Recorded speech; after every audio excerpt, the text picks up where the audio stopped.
Professor Meyerson on.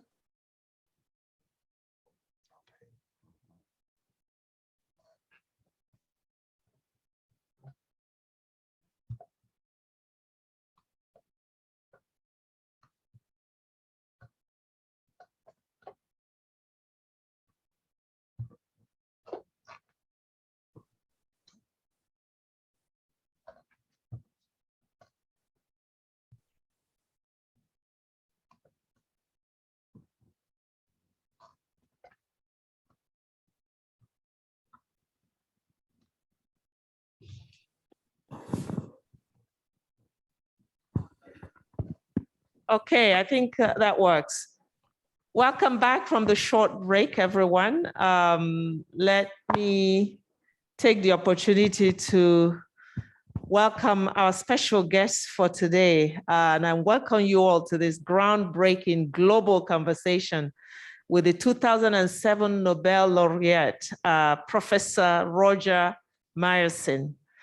Professor, I just want to start by apologizing. I know we kept you waiting for a while, but thanks a lot for your patience. Thank you. So today at this Africa Economic Conference, we debate the whole development financing trajectories of African countries. We will be discussing aspects of institutional building and resource governance with Professor Meyerson.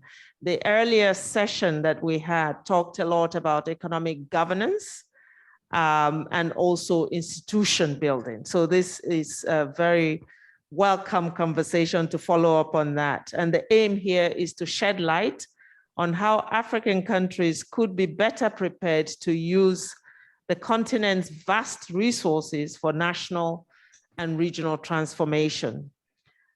We know that financing is an important aspect of this transformation. It is actually at the heart of that transformation.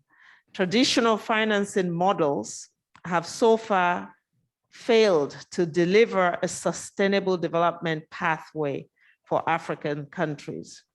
Remittances and FDI flows, as well as COVID has shown, are susceptible to external shocks.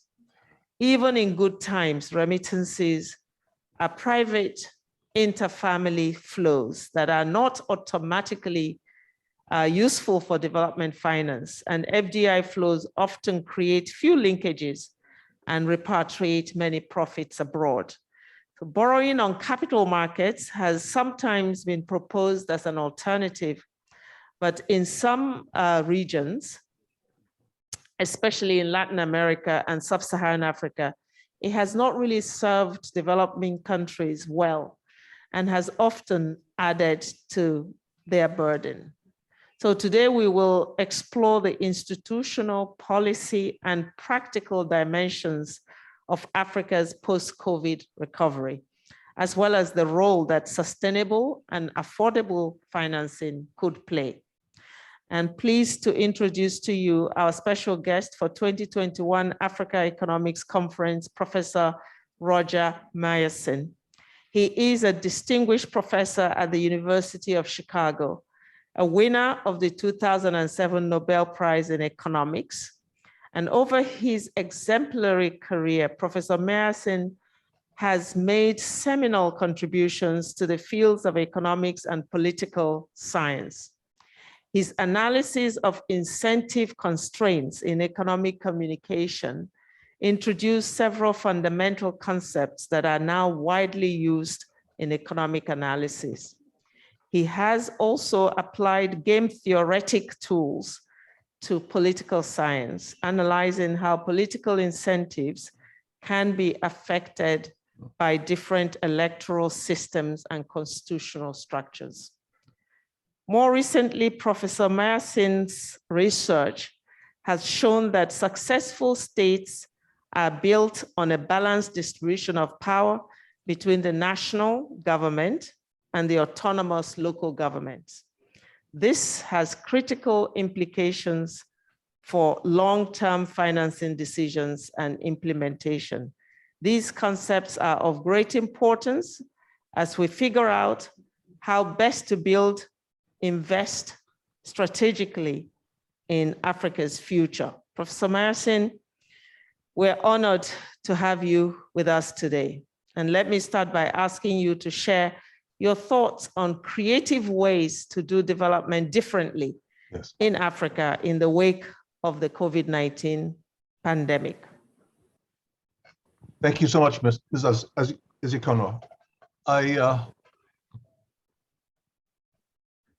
I really appreciate the opportunity to be here with you. I'm sorry that I can't be in Cabo Verde right now. I've got an exam in a few days for my final exam for my Chicago class. At the end of the Heads of State session in the past hour, in particular, when there was a question asked by the woman at the end, I really wanted to be in the room to be part of the discussion, and I greatly appreciate the privilege of being here with you to do this. I'm a theorist.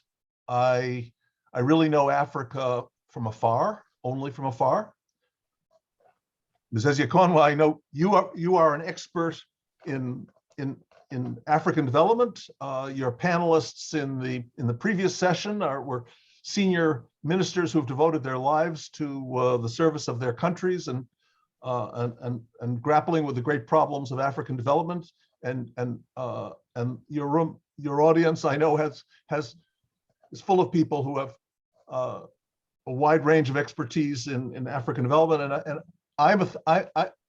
I come to you as someone from as I say, from Chicago, from far, from America.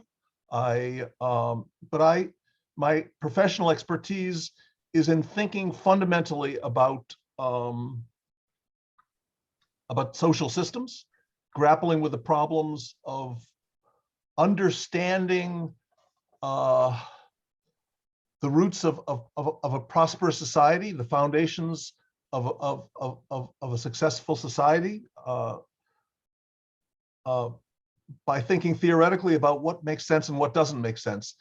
If there was something that's been missing in development doctrine, if there was something that is inconvenient or somehow has been overlooked by the political leaders who are laboring to serve their countries, you might want a theorist to perhaps suggest it. And that to me is what I can offer in a conversation in the time you've allotted in your conference.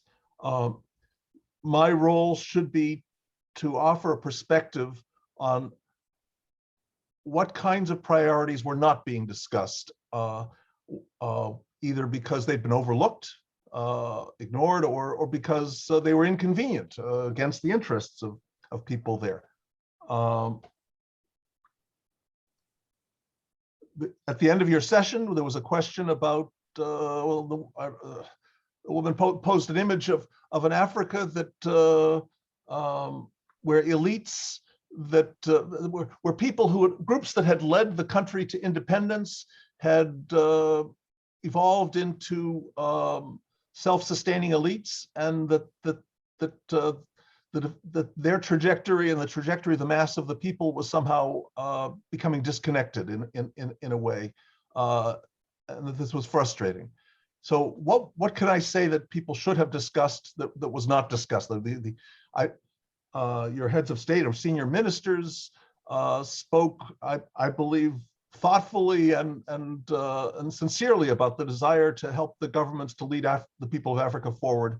So let me cut to what I would say is the bottom line. What I wish they had discussed, what I would, based on theoretical perspectives that I want to flesh out, I want to describe the logic that leads me to certain propositions, but in the introduction to this session, I think I should say what I think was missing, most of all in what I heard in the heads of state session, what I would have wanted you to be discussing with them and them to be addressing, and that is about the problem, groping with evolving towards a system where a substantial amount of public responsibility is devolved to locally elected councils at the local, municipal or district level, or at the provincial level, and not just at the national level.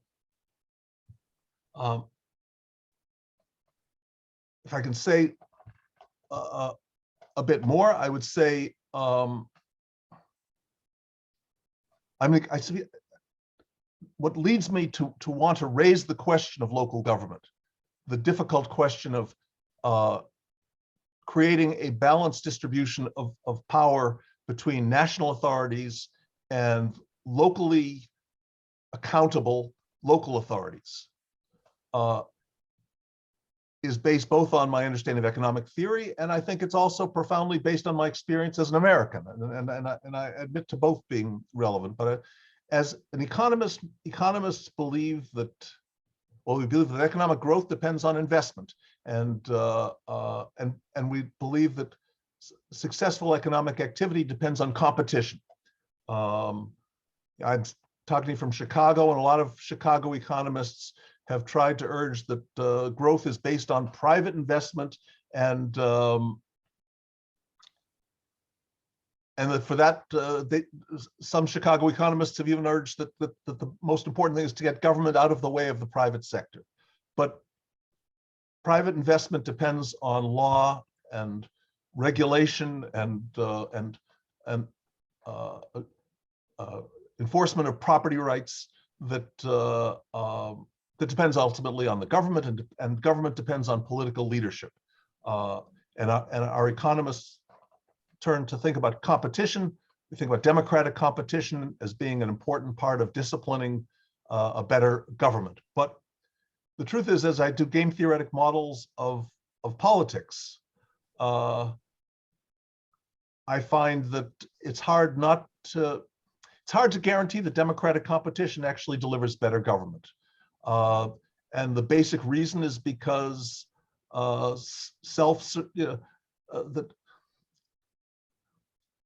idea in economic theory about barriers to entry can be applied not just in markets, but in politics.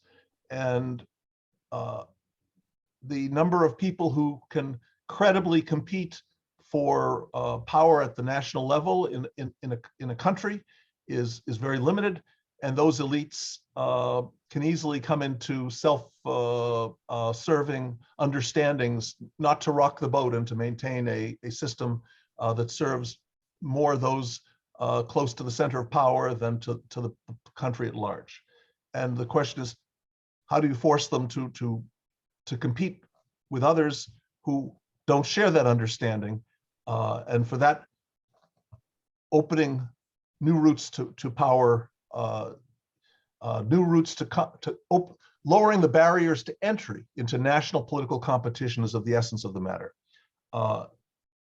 And when I see successful societies and where democracy functions the best, I think it's always in countries where, or virtually always in countries where there is a healthy subnational politics, because in brief, devolution of power, of serious responsibilities, of substantial budgetary authority to subnational governments that are responsible to their publics locally, that are accountable to the people in their districts as opposed to accountable to the person who appointed them in the presidential palace. This devolution helps to serve development in two ways. One is local public goods, maintaining a local road network, maintaining schools and public health authorities at the local level that serve people with accountability to the communities where the service is given. That works better when there's some local accountability for those who are doing the administration. But secondly, the opportunity to prove one's ability to manage a public budget responsibly and to serve the people is in local government. The opportunity to show one's ability to manage a public budget and provide good public services in local government is a good way to prove oneself for higher public office. Through most of American history, Americans have regularly promoted successful governors to the presidency. That's been a regular phenomenon in American history. People who serve well in local government first then compete for national power, and where an elite, where the major parties in the national capital reach a comfortable understanding with each other. American voters, for example, in American history, have often turned to those who prove themselves in local governments, and where that's lacking, let's say one basic fact is that if you look at the richest countries of the world, most of them devolve between 20% and 50% of their public budgets to subnational authorities that are locally elected.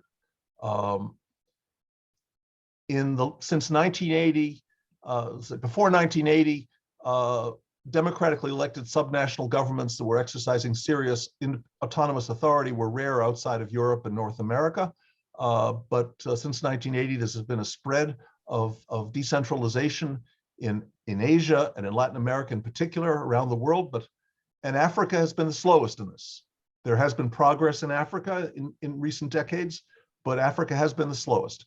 So let me say, I said I speak as an economist, but also as an American. I think when Americans are very proud of the fact that America's success in the last couple of centuries makes it one potential model for countries around the world, for countries that aspire to great development around the world. And Americans typically talk about our democratic system, and we say democracy is good, and I think democracy is good. But I think Americans forget and foreign observers of America, even foreign observers who know and love America pretty well, often focus on the democracy in America and not on the federalism. But federalism has been absolutely essential to American development since before the United States was an independent country. The revolution was fought to preserve the autonomous rights of provincial governments against the British Empire at a time when, at the beginning of the American Revolution, most Americans thought they wanted to be loyal subjects of the British Empire, and they valued that for some reasons. But they also valued the autonomous powers of their provincial governments. And the United States is a country that was founded by 13 provincial governments. And from 1750 until today, Americans have understood that their welfare depended on an appropriate balance of authority, balance of power between the national authorities, who, yes, are elected by the population of Americans, but also a balance of power between the national authorities and the state and local, the provincial and local authorities. And in many countries, even where democracy is becoming well established, it's exclusively at the national level. And I know as an American that that's something Americans would never tolerate in our country. There's great fear of the federal government becoming too powerful relative to the states, to the provinces. And I think people are right. And that's a message that makes sense to me in terms of economic theory, and that I understand because of the citizenship of the country I live in. Let me say, I think I'll conclude by saying I recently wrote a report, for example, about the decentralization laws in Cameroon, and the first thing to say about that is that I was profoundly aware that in a country like Cameroon, a country in Africa, decentralization, while it's something people talk about, and the law begins with an expression of appreciation of the importance of decentralization to the people of that country and in their economic and political development. The decentralization, as it was being crafted in Cameroon, was being crafted by the national leaders as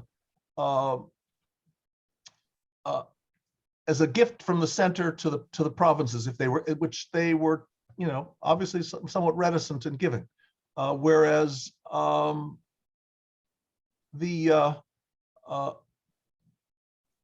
the United States was being founded, there was absolutely no possibility for George Washington and James Madison and their friends, when they gathered in Philadelphia to write a constitution for this country where I'm sitting right now, They had no option to write a constitution that concentrated all power in the national government. There were provincial governments that exercised authority. People trusted those provincial governments. They knew they needed a higher level of government, but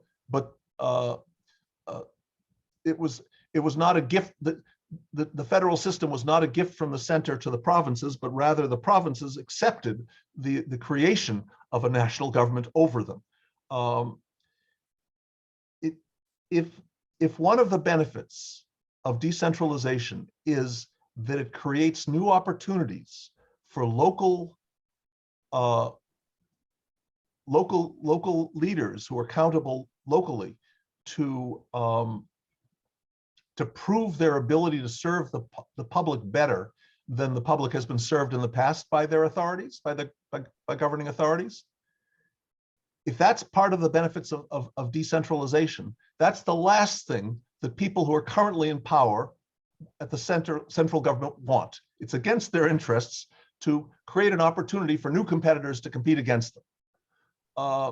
So it's understandable that decentralization would be slow, but I think you understand, I think it's widely accepted now that this is a good idea. I'm here to say more forcefully, it's a hard idea. Finding ways of sharing power between different levels of government and working out a system so that the different levels can cooperate and to avoid disputes about levels of authority, about whether something is a national question or state question or a provincial or local municipal question. That's hard work, but I believe that's the hard work that's fundamental to building a greater Africa.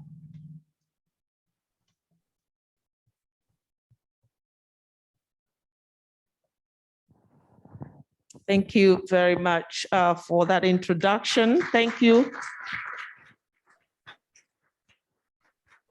Professor Marcin, I hope that you can hear the applause in the room, recognizing obviously the very important insights that you've put on the table. They are making a very strong pitch for a leadership at the local level and for the devolution of power in ways that bring services closer to the population, to communities. And I think a very interesting point that you make in terms of comparison with the US is the journey, the leadership journey, that it doesn't begin at the national level, at the top. It begins on the ground, the grassroots organizing, grassroots leadership, people understanding what it means to serve populations that are in hard to reach areas, and that being the discipline that then enables them to exercise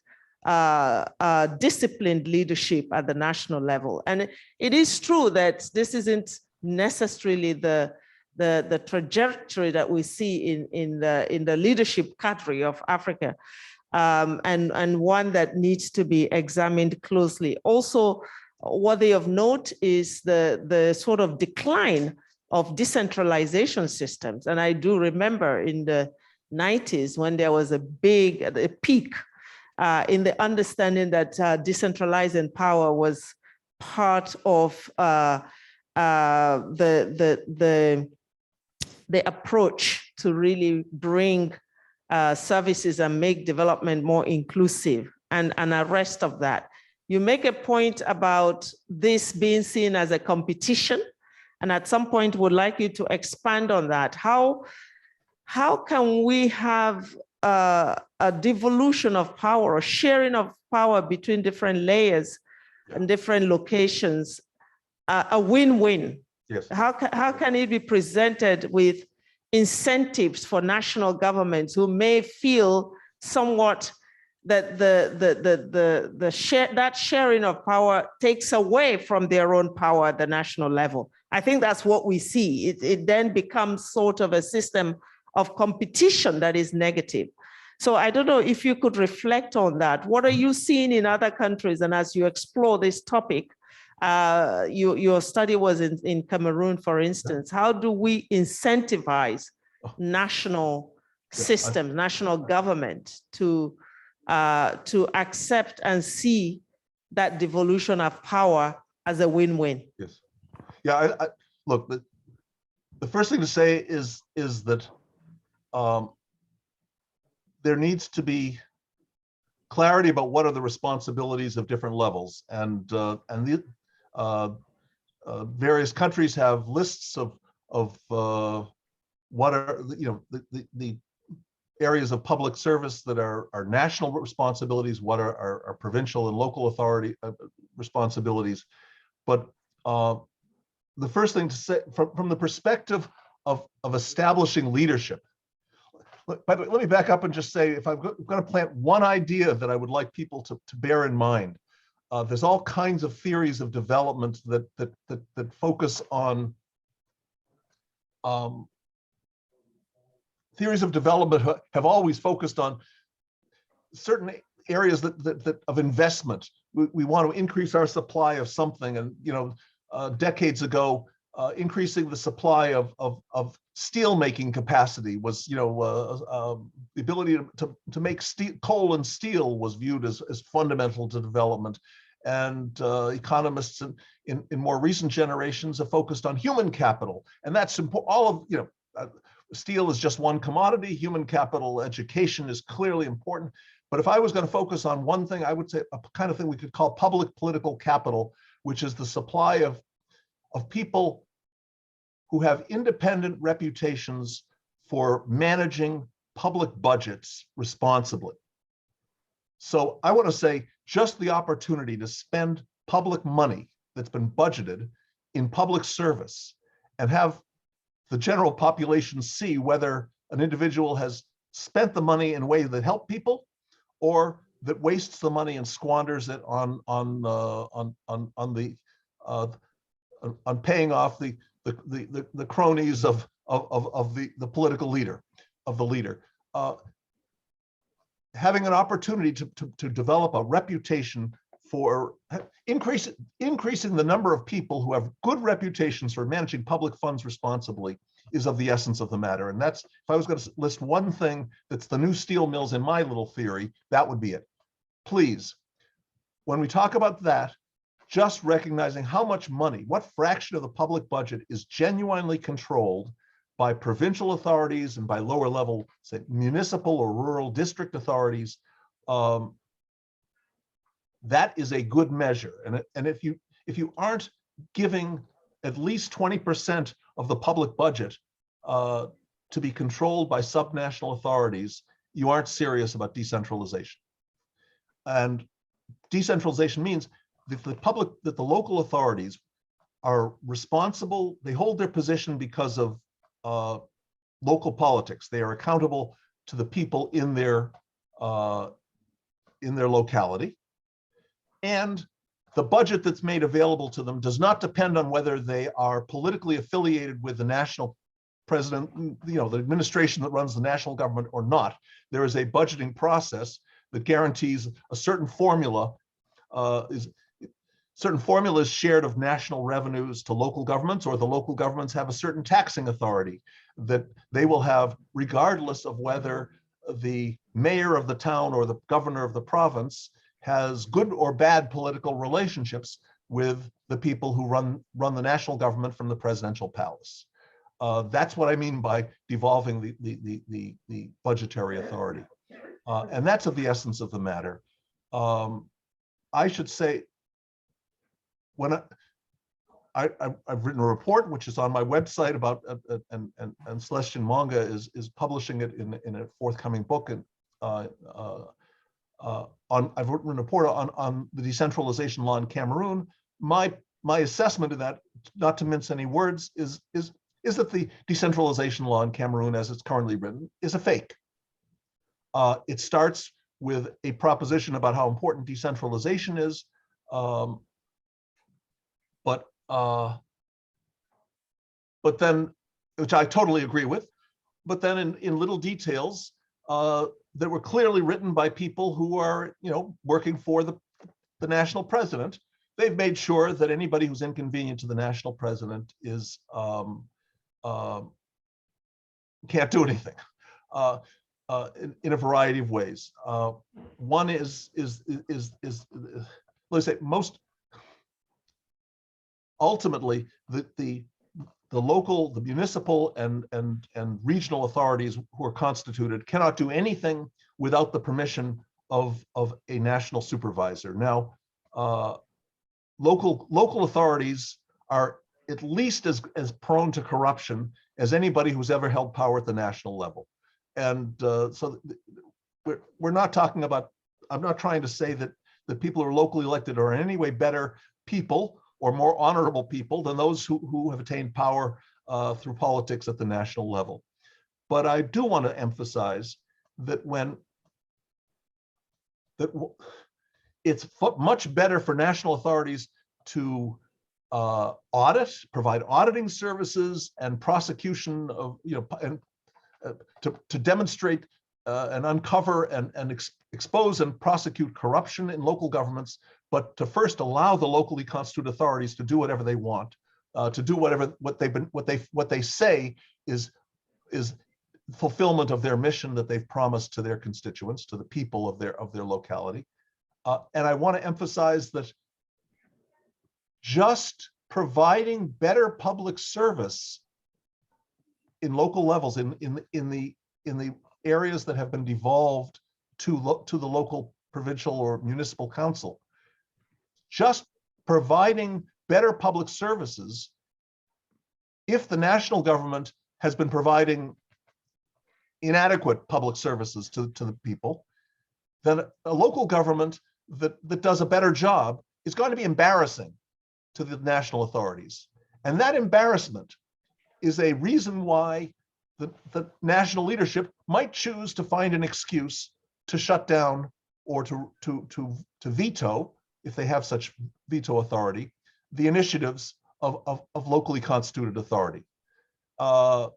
That's something to be very careful about, to be very concerned about. Ultimately, when I read the Cameroon law, I thought, at least if international development organizations that are helping the country are sensitive to the importance of decentralization, and if the local authorities are being totally frustrated by national vetoes in their attempt to serve their people better, if that's happening, they should at least go public. And then I discovered that in the law it says that locally elected officials could be prosecuted for doing anything. I should find what the exact words are, but I'll quote them as best I can from memory. For doing anything that discredits the national government, and that could be construed to include protesting against the suppression of the local authorities' initiatives to help serve its people better. When I see provisions like that, I'm concerned that this is not really a serious effort. But what I would ask of international development organizations is to help be good monitors of decentralization efforts, and to try to point the way to a decentralization that is real. Professor Myerson, I want to open it up a little bit now to the audience here and online to see what questions that they have for you on this, or any other points that we know that you have deep thoughts about. Let's see, anyone in the room would like to intervene? Let's have the lady there, yes. Okay, there are quite a few hands up, so please make it snappy, your question.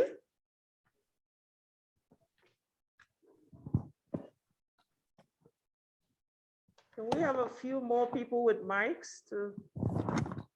Good morning, Ria. I am Elizabeth Mendes, work for Joint Office. I am in charge of governance, public administration, and justice. I'm very glad that I heard the panelists to discuss this important issue of decentralization. And I would like to say that we work in this topic in the scope of public administration reform. And why that? Because we think that we have to have a coherence in this matter. It's not just saying decentralization and giving, opening to one municipality or another. And this matter of decentralization is especially treated in our constitution in Cape Verde.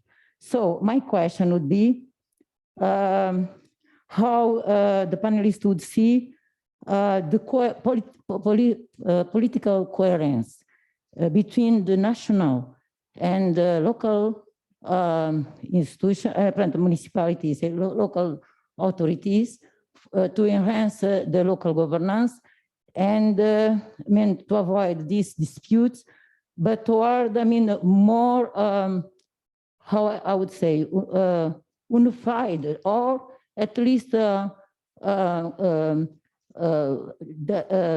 we say, combined way to do politics in the country and have results, especially to guarantee the SDGs.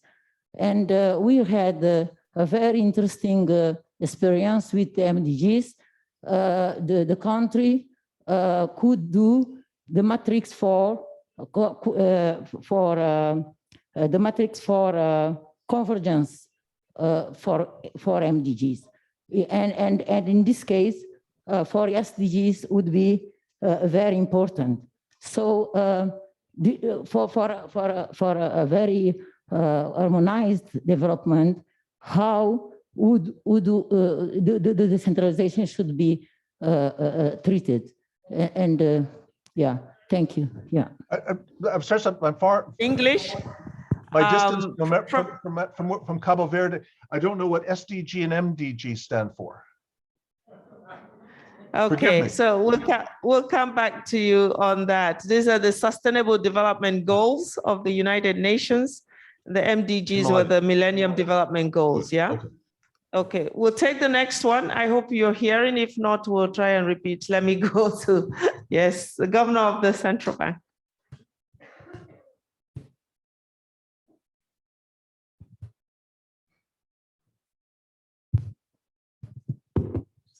Thank you very much. I just have a very quick question to the Professor Mars. We talk about if it can be modeled, lack of democratic competition can hinder growth or not. Talk at national level and local levels. Can this study be done? If the answer is yes, it's a good challenge for the FNAUs to do. Thank you. Okay, Prof, did you understand that question? No. Can you clarify a little bit the question? The question is just, talk a lot about lack of democratic competition. And the question I'm asking, if you can model that, if it's the lack of democratic competition can hinder economic growth or not? Okay, so it's a question of the relationship between the lack of political competition and economic growth. Can it hinder? Okay, let's go here. I'll take two more and then come back to you. Okay, my name is Joe Atamesa. Two quick questions. One is, you're talking about decentralization, or Joe Atamesa with the ECA, the UN Economic Commission for Africa. You're talking about this decentralization, Prof. The question is, we know that when you decentralize, there's always, in terms of game theoretic arrangements, there's going to be kind of a fight between the local level and the national level in terms of taxation. Who gets the powers? Who should be given the powers? Or how do you talk about taxation? Because taxation is an important part of mobilization of financial resources. And therefore, that is good. The quick question, for Africa, we have a situation where we have a bias in terms of risk premium, in terms of how much we are charged. Given that you are a student of Arrow Professor Arrow, and in terms of theory, we know that interest rates is equal, is the riskless rate of interest plus the risk premium. The question is, from your work, if we have to model in terms of institutionalize, how can we bring risk premium in Africa down? Thank you.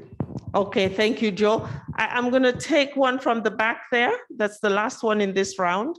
And then I'll do a second round.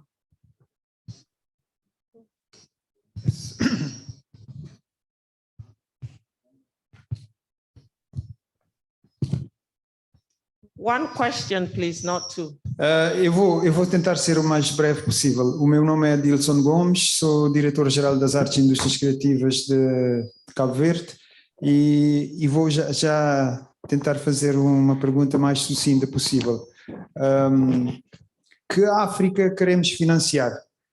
O que é que a Nigéria, a África do Sul, o Egito, Argélia, Angola, Sudão, Marrocos, Etiópia, Senegal, entre outras economias mais fortes, economias africanas mais fortes, querem realmente financiar? Onde é que estão os nossos nobres da literatura, da economia? Por que é que ainda não temos essas pessoas, esses personagens? Onde é que estão? E por que é que não estão aqui hoje conosco? Ou seja, queremos continuar a financiar um continente considerado como o mais pobre do mundo, como nação ou como nação que mais irá prosperar nos próximos 30 ou 50 anos. A África não tem sabido tirar partido da sua economia criativa, que pode ser um modelo alternativo e eficiente para o desenvolvimento endógeno e sustentável que falamos aqui no primeiro painel, através da utilização do potencial local e englobando aspectos institucionais e culturais, resultando em uma melhoria significativa da qualidade de vida das nossas populações, porque acho que é realmente o que estamos aqui a discutir, porque se o foco não são as pessoas, não é o futuro do nosso país e do nosso continente, então temos realmente um problema. Obrigado. Thank you very much. Prof, back to you.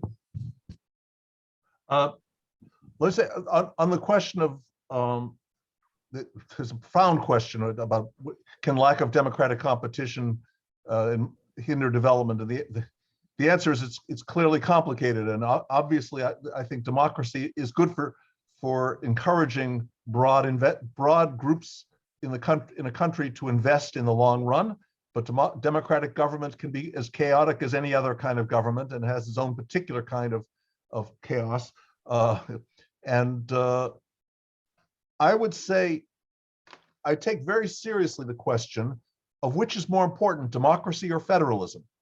And I want to note, by the way, first of all, when you have democracy only at the national level, the nationally elected authorities have more prestige than people who have come to power nationally without genuine votes from millions of citizens in the country.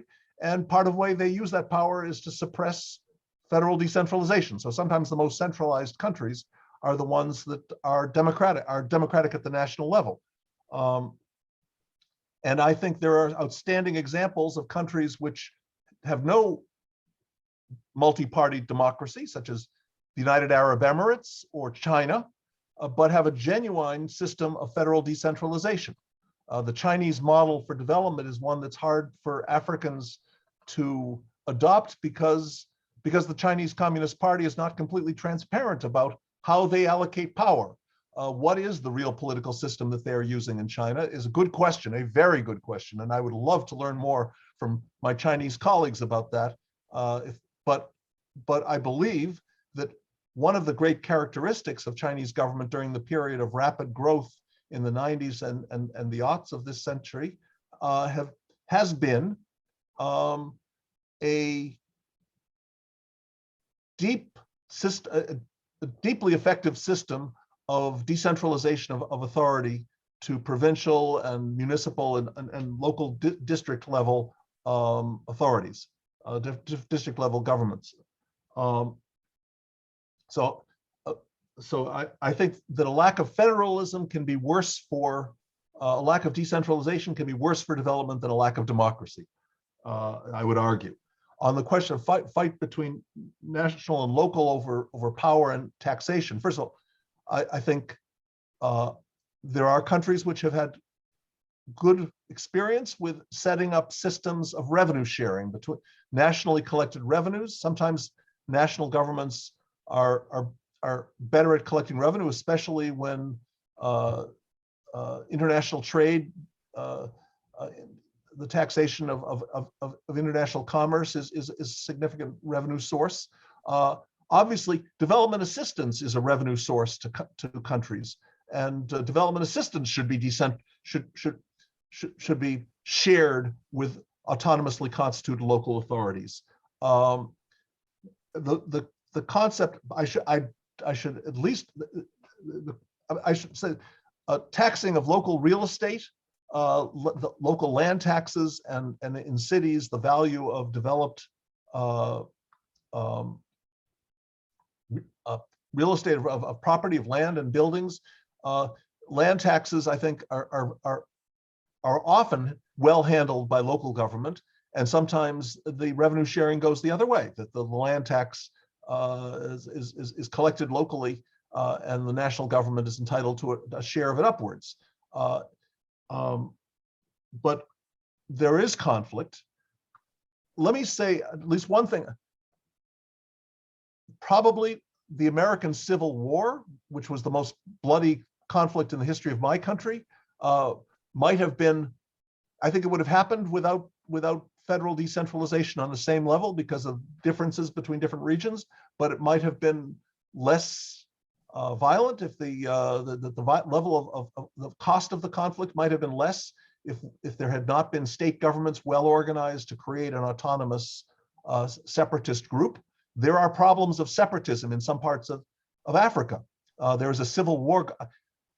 Ethiopia has instituted a decentralization program, and my first criticism, which I appreciate, it's what I'm speaking for, and yet I think it's a mistake to decentralize to what my understanding of how Ethiopian decentralization was crafted was to try to design provinces that coincided with major ethnic groups, which of course is impossible because people live in more complex patterns than we can draw lines around. But there was an attempt to create a state for each major ethnicity, for each linguistic group within the Ethiopian nation. When there is concern about separatism, and that is a real concern, and separatism can lead to conflict, which becomes even more violent when the separatists have been organized at the provincial level. The remedy for that is to decentralize to somewhat smaller units that are not capable of seceding. I would not have urged the Ethiopian authorities to have decentralized to provinces that coincide with the ethnic boundaries to the best of the map maker's ability, but rather to devolve to somewhat smaller units, more substantial powers to smaller units.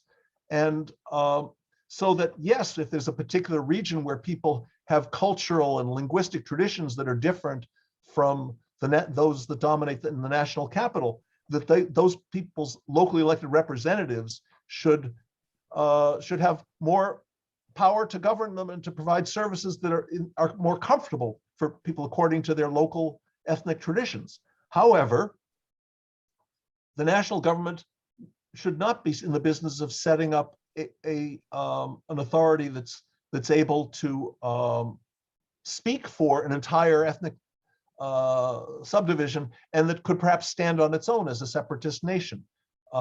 Also, I had the privilege of speaking to people in the DRC about urging them to implement their long constitutionally mandated decentralization. And I understood that one reason for delaying that was a plan to carve out smaller provinces. And obviously, there has been in the history of the Democratic Republic of Congo, there's been history of separatism. And I totally appreciate the need to the value of devolving power to smaller units that are not so capable of becoming separatist bastions in the same way. On the question of risk premium, I think that capital flight is a serious problem. People, one of the problems that I think has plagued many parts of the world is national elites exercise their power to earn profits, which, because their national political power is not secure, they prefer to put part of it into safe banks in Europe and America. And the export of capital by Africa through mechanisms like this is a serious problem. And the money should be invested in Africa, not in America. To the extent that that more power is decentralized to local elites, people may feel comfortable that that if their faction loses power at the national level, that they may still be able to be connected with some share of power in the local level and feel more confident about investing locally. And I'm hoping that would be one way of reducing a risk premium that's led to costly capital flight for this continent.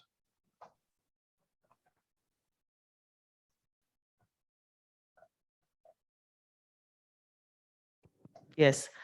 I will take, we have 15 minutes left. I will take another quick round. I need a woman.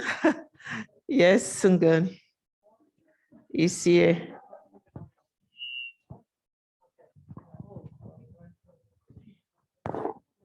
Thank you. Thank you, Professor Maye, for your thought.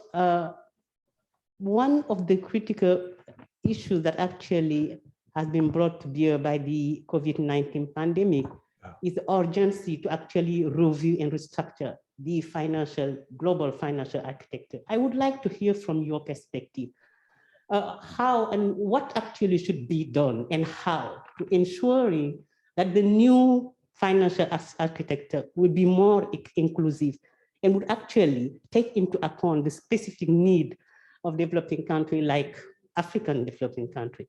And I think from your perspective, as a professor at the university, you worked, but certainly from a practical point of view, bringing those issues together, it would be very interesting to know it, because right now we're talking about New Deal for Africa. The cost of recovering is quite high, and we don't need to actually review the whole financial system and to see to what extent African countries, as part and parcel of the global architecture, would benefit access to it in a rate that is actually accessible and cheaper even compared to the others. So from your perspective as professor of economy, even if you haven't worked in Africa, could you please tell us your view on that point of view? Very specific one, please. Okay, right in front of me here. Hi.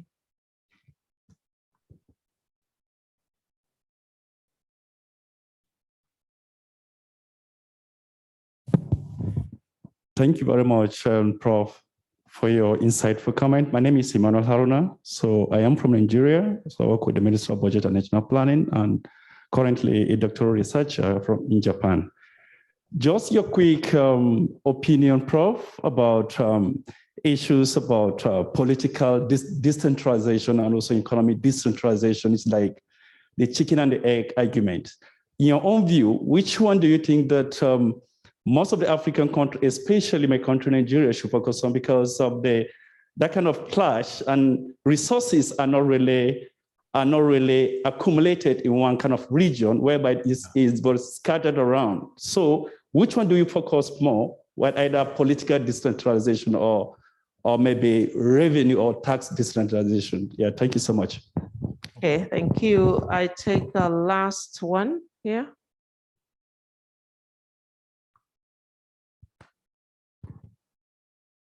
Please introduce yourself as you speak. Obrigado, Sr. Professor. Sou Jacinto Santos, ex-autarca, trabalho também no mundo das finanças inclusivas e organizações de sociedade civil. Eu fiquei muito contente com a colocação do Sr. Professor em colocar em relação sistemas políticos, de organização com a questão do desenvolvimento, e numa abordagem que, à partida, pensava que fosse eminentemente económica. Como é que, a partir dos sistemas políticos, se influencia, digamos, a economia, o investimento público, etc. Eu colocaria duas questões. Qual é a comparação, correlação que faz sobre a descentralização no Estado unitário e a descentralização no Estado federal? Primeira questão. A segunda questão, se acha que um país descentralizado do ponto de vista político, administrativo, económico e territorial, potencialmente tem condições para ser mais desenvolvido que um país centralizado. Podemos ter num país um governo central, muitos poderes locais, mas isso não muda a matriz de organização política e administrativa do Estado.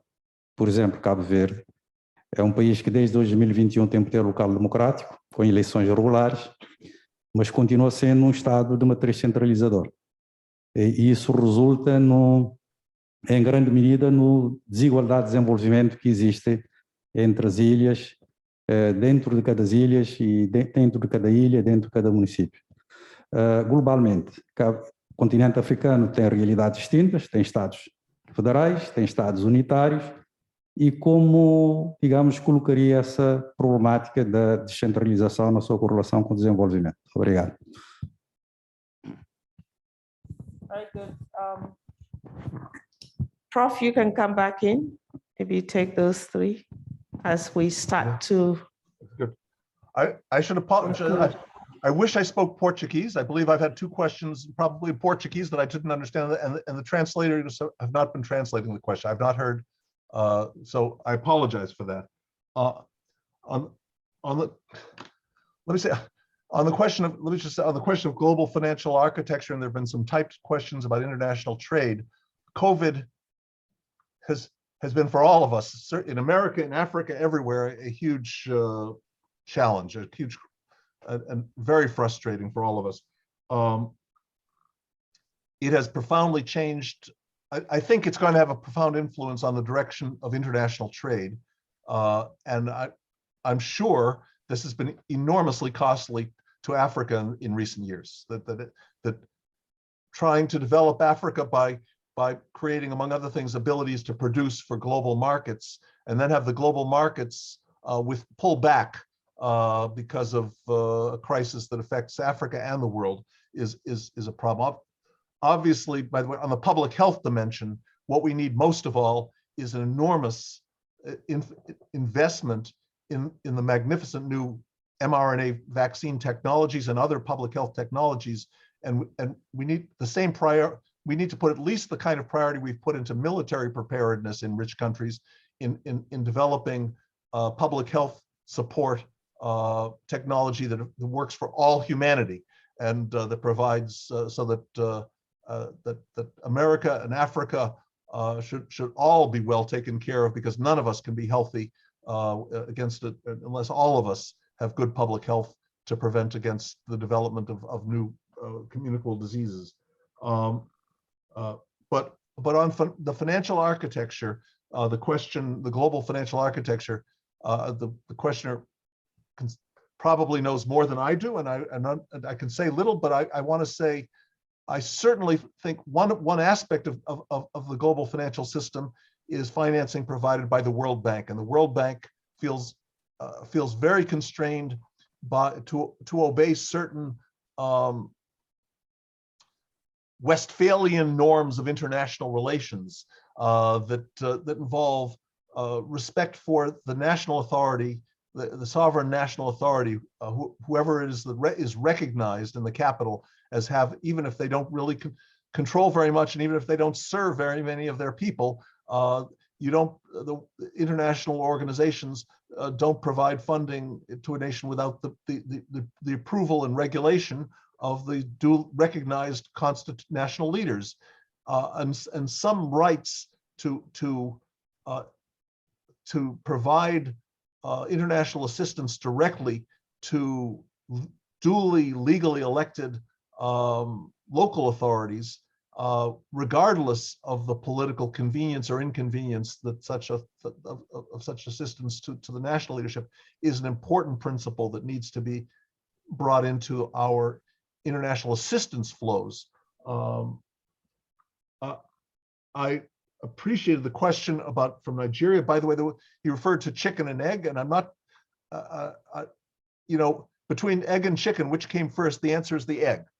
And between, one of the things that is clearer in the United States than it is in Africa. In the United States, it is very clear that our national government evolved from, is a chicken which evolved from the egg of local political systems.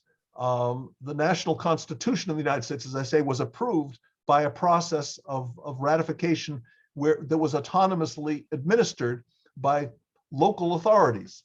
And each local authority had to agree to join the national government.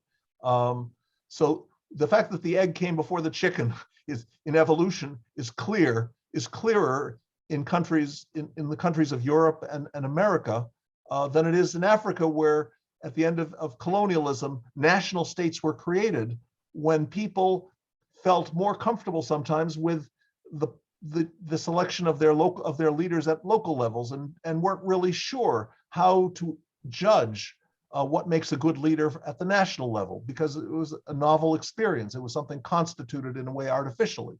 I should say that I'm very aware that Nigeria is a country which has a real experiment in democratic federalism, and that there is some, I think that it has some benefits and it has some frustration. Oh, he was asking about revenue. Nigeria is a country where the largest source of revenue is from oil, and it is important. I absolutely agree. It's important to develop local revenue streams, but I don't think federalism is intrinsically impossible just because a large part of the best source of revenue for government may come from taxing oil, which is only in some parts of the country, and of course is controlled by national authorities. A revenue sharing system can be set up and has been set up. Kenya, for example, has I think a good revenue sharing system for its local authorities. But I think I should at least recognize that regional jealousies, ethnic divisions tend to short circuit one of the most important benefits of federal decentralization that I've talked about, which is that someone who has proven his ability to serve people better in local government should then be considered as a good candidate for national leadership and thereby make national politics more competitive. That's not going to work if people say, oh, this person has served his province extremely well, but he's of that ethnic group, and people in the rest of the country wouldn't trust anybody of that ethnic group to be their president, or people of other ethnic groups won't trust them. If we don't identify with each other, then that benefit of federalism is short-circuited. To the extent that provincial elites can become comfortable as part of a national elite program, ethnic subdivisions can be a way of reducing the competitiveness among us. And I would say, again, just to push one point, to me, a way of making provincial politics more competitive in a country like Nigeria that already has devolved substantial powers to provincial levels is to allow another level of decentralization to responsible district level authorities, sub-provincial authorities, thereby hopefully making provincial politics more competitive. As a general rule, politics at each level is made more competitive by a further devolution of some responsible authority to lower level authorities. And when you get down to the level at which of communities at which people already know how to at a local community level, there is I believe in every part of Africa a sense of we know how to judge leadership and how to support better leadership at this local level. And it's the disjunction between that and the national politics that's most problematic. And the way and a ladder of democratic authority going from community authorities to district authorities to provincial authorities to national authorities in a country as large as Nigeria is I think part of what a healthy system should include. There's deep historical roots for it in pre-colonial Nigeria, and post-colonial Nigeria has alternated between, began with regional divisions, then to national government by military governments, and now a federal decentralization at two levels, where democracy is functions, but well, as everywhere, only imperfectly. I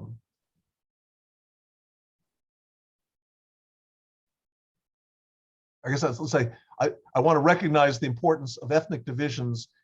That when we think of ourselves as being part of ethnic subdivisions, the benefits of federal decentralization are reduced. And when we think that where federalism exists but is found to be unsatisfactory, a remedy may be adding another lower level of decentralized authority.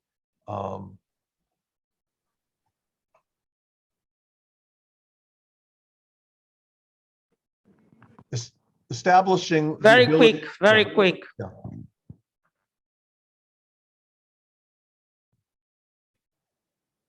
You're going to get Prof that Portuguese question in English now.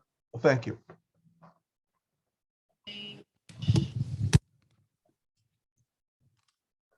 Sorry, thank you. Professor, which Africa do we want to finance? What do Nigeria, South Africa, Egypt, Algeria, Angola, Sudan, Morocco, Ethiopia, Senegal, and other stronger African economies really want to finance? Do we want to continue financing a continent considered the most poorest in the world?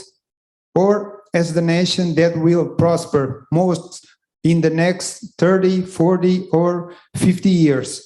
Africa has not known how to take advantage of its creative economy.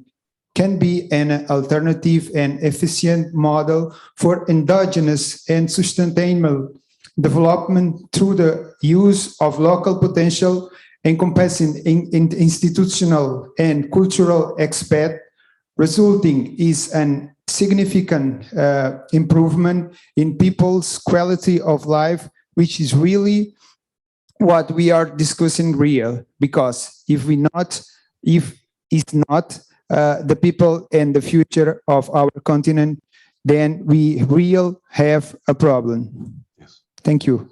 Yes, I trust you got that. Yes, and I appreciate. I knew there were words in the question he was asking before that I greatly want to understand.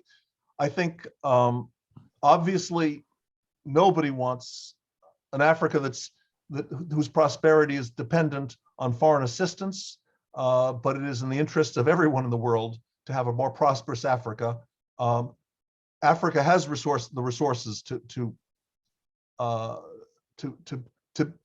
be a place where people live materially better. The shock to international trade that's happened in COVID during this pandemic, I'm sure it's been very costly, but there may be some benefits if developing Africa by trading with Europe and America becomes more difficult. The idea of a development strategy where the development of Africa is aimed at creating the capabilities of serving African consumers is not a bad thing. I mean, there's a silver lining to that. It's fine to serve rich people across the world, and then the rich people export back to Africa with the resources with the financial resources you get from selling to rich countries. But it's not a bad alternative to develop industries that are aimed to serve African consumers in Africa, if international trade is reduced in the next decade, as it may well be. Obviously, both should be a part of the strategy.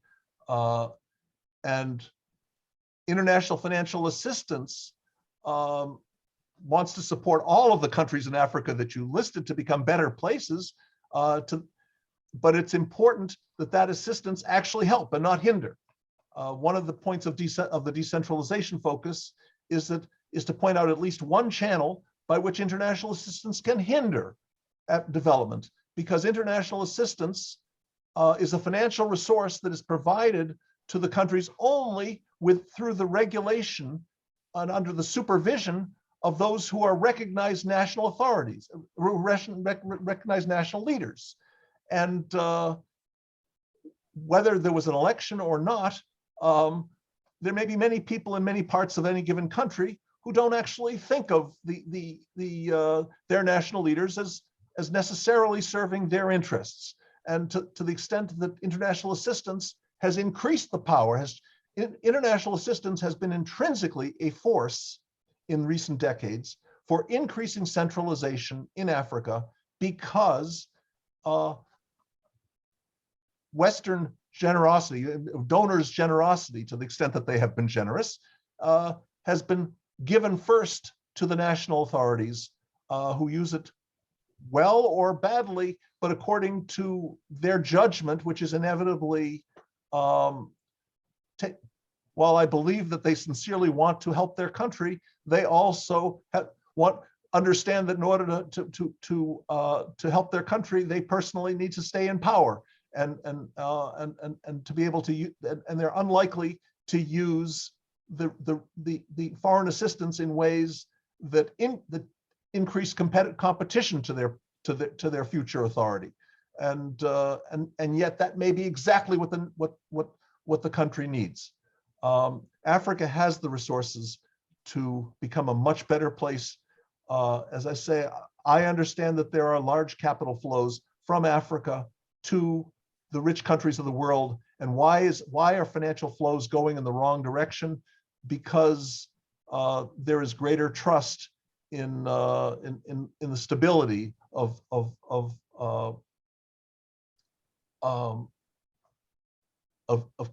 richer countries, and that stability may come from the fact that their governments are not just. Let me say one thing. There's been a great challenge in the past year to the democratic system in America. We had an election and a president who tried to subvert the election.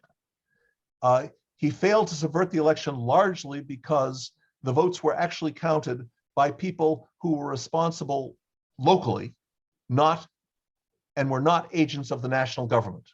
That decentralization made a huge difference.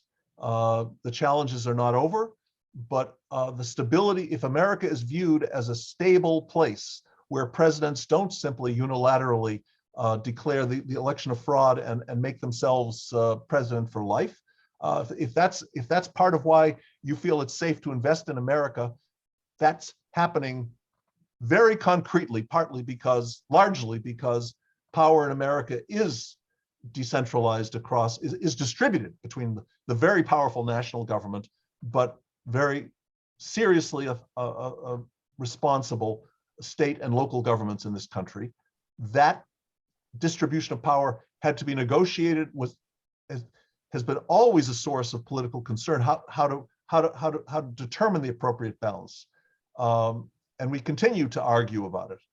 We had a civil war at one point where the decentralization was of the essence of the matter also, and problematic. But I believe the great wealth of the United States ultimately has depended on its well-distributed power. And I believe that for all the costs and all the difficulties, Africa can be a better place. Each of the countries you named can be a better place when national authorities accept and even work to promote a sharing of power with locally accountable, responsible authorities, and accept that those locally accountable, responsible authorities may generate new leadership, which may ultimately displace the elites that put them in power in the first place. But if they want to serve their countries, this is what they should do. and I believe. And if assistance from the United Nations, from the World Bank, from foreign donors is to be helpful to Africa and not harmful, it is important that it, yes, it should promote, help to finance a more effective national government and to encourage good government by the national government, but also promote effective local governments. If provincial and municipal centers, administrative centers lack administrative capacity, there is no better way to spend assistance funds than on providing the computers and the training that's needed in every province of every country of Africa to have a local administrative center that is locally controlled and that can responsibly administer public budgets and a share of the benefits of foreign assistance. Then foreign assistance, I think, will be a genuine blessing and not a mixed blessing. Professor Roger Myerson, what a very interesting conversation with you. I know that the room is buzzing here, lots of questions. People still have comments and questions. I think you have really stimulated us here with some interesting thoughts, and we didn't even go online to see what the participants there have to say. But unfortunately, we have to wrap it up. I want to just quickly capture some of the takeaway from this conversation. I think that you've made a compelling case for decentralization, for devolution of power to local levels as an instrument for advancing economies. I think one powerful statement that we take note of is your suggestion that lack of decentralization, decentralized systems of governance can be more detrimental to economic development than lack of democracy. That is a viewpoint that you've put here on the table. The second is the compelling, I think, argument that you make about the need for Africa to invest in supplying competent, capable, trained hands who can manage and deliver on budget for public service. And the fact that this is a big part of how we actually recover from this pandemic, that we need a bigger pool of Africans at the local level and at the national level that are able to manage budgets. You do acknowledge that decentralization as a system is complex and obviously needs to be treated with care in each context. In particular, you highlight the need to overcome the threat of a decentralization dispensation that leads to separatist movements and increases the probability of conflict and division by devolving to smaller units rather than also devolving on the basis of ethnic identity. You also make the case that international assistance must recognize the need to share resources with local entities and not just be stuck at the national level. And you go further to say that international assistance can be helpful to Africa, but it can also hinder development when it operates only at the central level by perhaps increasing centralization and the entrenchment of power at the center, which then denies this reality of power sharing and resource sharing. You do recognize the intricacies involved in revenue sharing, and you make some proposals, perhaps that various models of revenue sharing, when concentrated in one locality in a country, can be utilized. I think also important is your recognition that this pandemic has had a profound impact on the direction of trade, of international trade. And perhaps that could be a good thing for Africa, because it could lead to a situation where Africa is able to concentrate on growing its local industries and supplying African consumers with finished products, rather than what we currently have, where Africa imports most of what it consumes from outside Africa. You recognize this idea of homegrown solutions and applying Africa's resources for African development. You did not directly tackle the question of restructuring the global financial architecture. And at some point, we would like your reflections on that, not right now, but this conference, it's about change.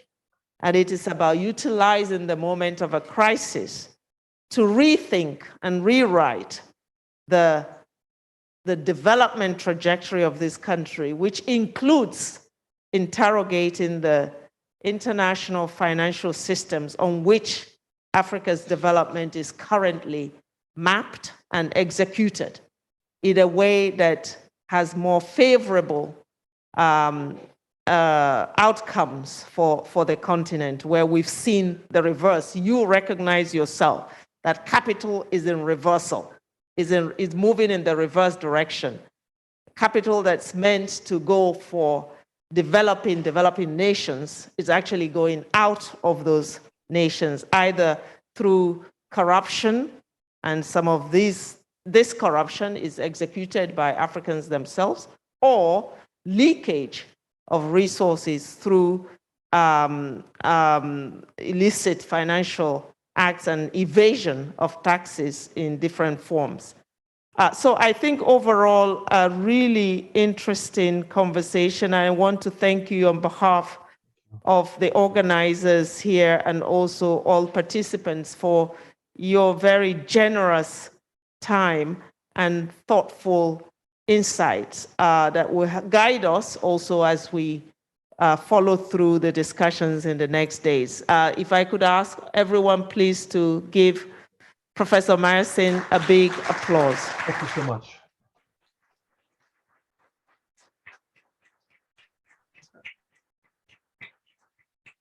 Thank you. Thank I you. think Joy has an announcement before we go to lunch. Yes, please, and thank you very much, Ahunna, for that.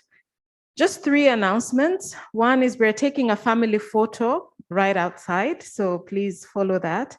The second is that lunch will be served at the Hilton restaurant for all the participants, so we go there straight after that.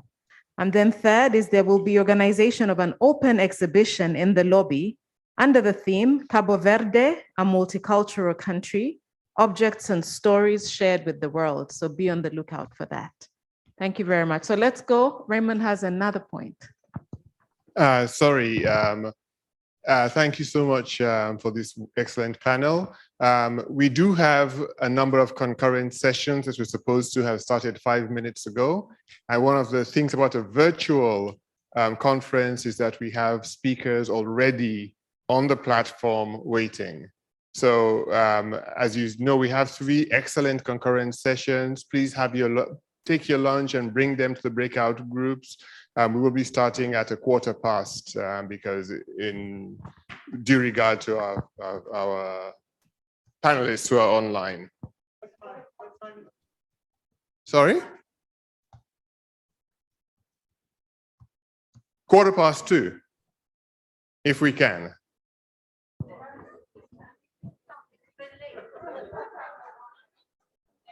Bring your food to the rooms. We will start and you can join us.